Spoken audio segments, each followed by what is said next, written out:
Bang, bisa duduk?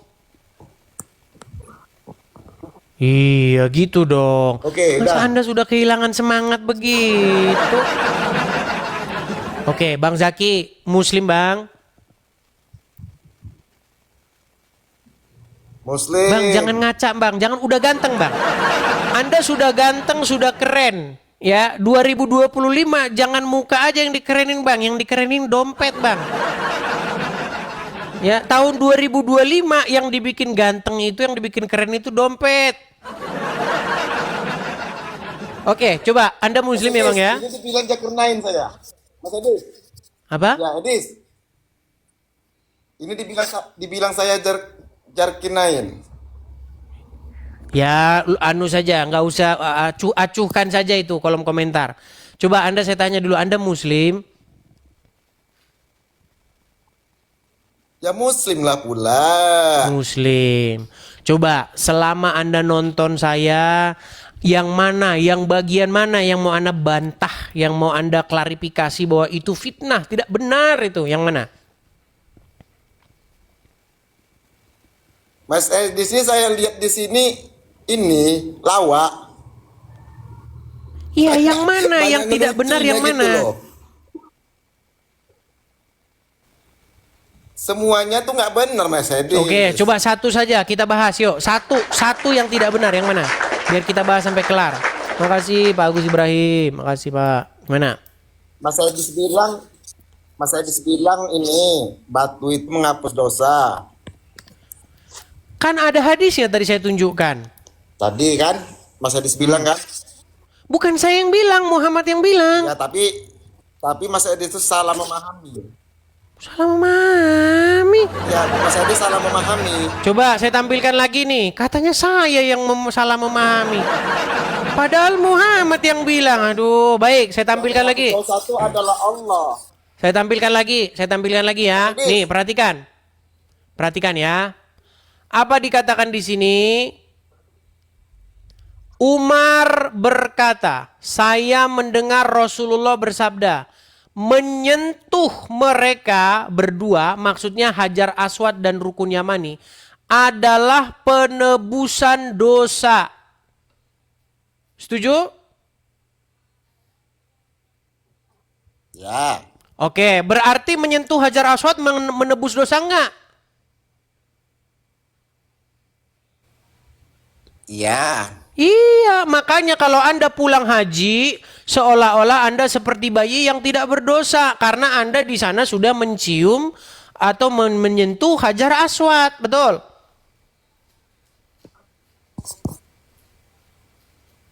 Betul. Iya, terus di mana Anda katakan saya salah? Berarti saya tidak memfitnah. Justru Anda yang selama ini jadi orang Islam tidak tahu informasi itu. Oh, Edis berketat. Boleh saya bicara? Silakan. Suara dia delay kayaknya. Sinyal dia delay. Jadi seperti ini Mas Edis.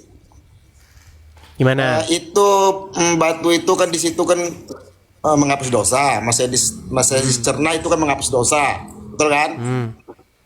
Itu ibaratnya kita bekerja Mas Edis. Kita bekerja mengangkat batu umpamanya, yang batu itu bukan menggaji kita. Jadi orang itu yang menggaji kita. Tapi dalam itu adalah Allah yang menghapus dosa.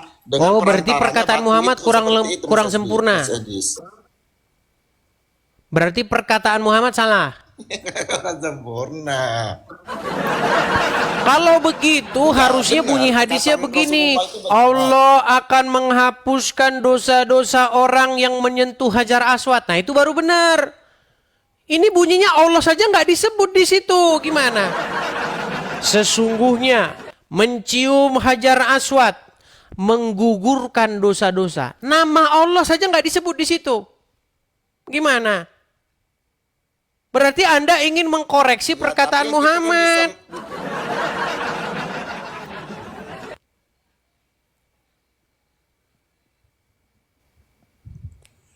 Mas Edi itu salah mengartikan dan memaknainya. Saya tidak memaknai dan saya tidak mengartikan. Saya hanya mengambil apa yang diucapkan oleh Muhammad. Barang siapa yang mencium Hajar Aswad menggugurkan dosa-dosa. Tapi pokok bahasan kita tadi bukan di situ lagi, Zaki. Pokok bahasan kita tadi, kata Umar bin Khattab, Hajar Aswad itu tidak mendatangkan manfaat. Sementara kata Muhammad, mencium Hajar Aswad menghapus dosa-dosa. Ya. Berarti yang benar yang mana? Itu pintar Mas Edis itu. Mas Edis itu pintar kalau seperti itu mengasih pertanyaan kepada Jaki. Umar bin Khattab menganggap batu itu tidaklah bermanfaat. Rasulullah menganggap batu itu adalah penghapus dosa. Batu itu sebenarnya tidak ada bermanfaat. Makanya saya bilang Berarti menurut Umar bin Khattab Muhammad sesat, betul?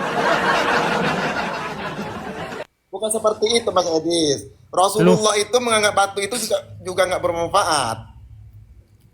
Kata Muhammad mencium Hajar Aswad menghapus dosa-dosa.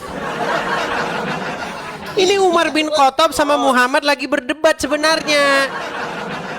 Mana sih?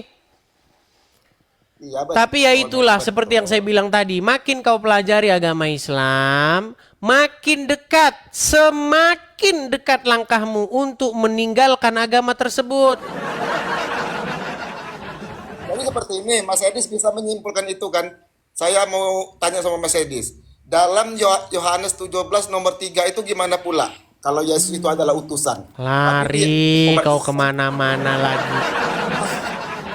Yang dibahas apa? Lompat ke sana kemari. Nanti saya ke situ, kau nanti lompat lagi dari situ. Baik, saya bacakan. Udah jelas. Saya bacakan. Jadi umat muslim terus menerus mereka. Terus menerus Yesus utusan, Yesus utusan. Di dalam Bible dan orang Kristen mengakui Yesus itu diutus oleh Bapa di sorga. Jadi Anda setuju bahwa Yesus diutus oleh Bapa di sorga? Boleh coba lihat datanya apa? Sebentar, saya ngikuti dulu narasi Anda. Anda setuju Yesus diutus Bapa di sorga? Ya. Oke, berarti Anda percaya dengan Yesus dan percaya kepada Bapa di sorga? Percaya dengan Allah percaya. Oh, Allah lagi katanya. Karena saya punya Bapa. Apakah Allah punya anak? Apakah Allah punya anak? Enggak punya. Tadi katanya percaya kepada Bapa di surga. Sekarang Allah tidak punya anak.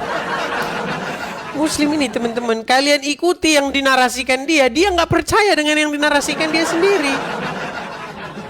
Gimana Anda itu? Ya saya nggak percaya. Oke lah, Jaki, ini suaramu delay. Coba perbaiki dulu sinyalmu. Sinyalmu bagusin dulu. Sinyalmu bagusin dulu, delay. Sinyalmu saja udah merah begitu. Ayo. Teman-teman kalau mau naik, pastikan sinyal Anda kuat ya. Sinyal Anda bagus. Ini ada 22.000 orang yang menonton ya teman-teman ya. Jadi jangan kecewakan yang 22.000 orang ini. Saya tahu teman-teman, cara ngambil sampelnya itu gampang. 22.000 orang, 22.900, anggaplah 23.000 orang. Ini yang nonton kan orang Indonesia teman-teman. Dan mayoritas atau 80% orang Indonesia itu adalah Muslim. Maka 80% penonton ini saya asumsikan sebagai seorang Muslim. Jadi teman-teman, jangan kalian membuat yang 80% yang nonton ini makin tidak percaya agama Islam. Coba yang muslim-muslim yuk ya. Jangan kalian buat saudara-saudara kalian ini semakin